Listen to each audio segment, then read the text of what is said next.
let me give you an overview of what actually this poem attempts to bring a sketch of. We are occupied with a lot of things. In the daytime, we bicycle, we walk on foot, we travel on buses or other motor vehicles, and according to our occupations, we reach out to our daily destinations, and then we work over there up to the extent of the time that we actually individually have to do, and then we return back home the same way. Apart from that, we get to see a lot of things happening all around us, which perhaps have never been having anything to do with us, but we do face the repercussions of those things.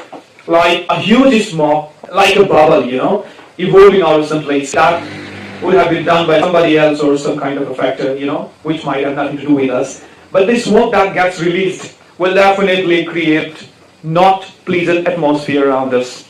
Once that smoke mingles with the rest of the air around, that is definitely going to degrade the quality of the air, and definitely we shall have slight bit of irritation in our eyes, and we won't be having pleasant air to breathe in. This is an example of how we suffer, or we be the receiving end of something which we never had any association with. This poem is pretty much rhetorically attempting to say that let's do away with everything we do generally.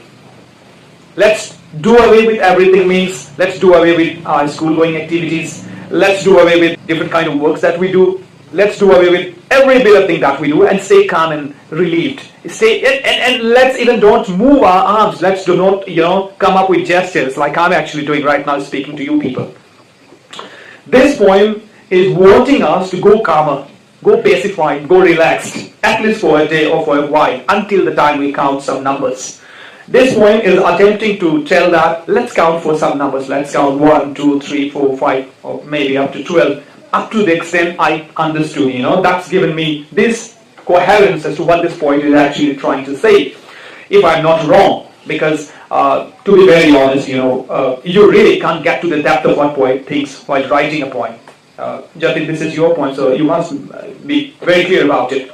My assumption, my perception, like with what I started up my pre-discussion on this point before I go with line by line lecture here, is kind of perception, which is very much evident that it is very much consistent with the mood, with the thought, and with the inspiration that poet must have had before framing the lines of this poem. So what he says that let's do a little everything that we do and believe in such a life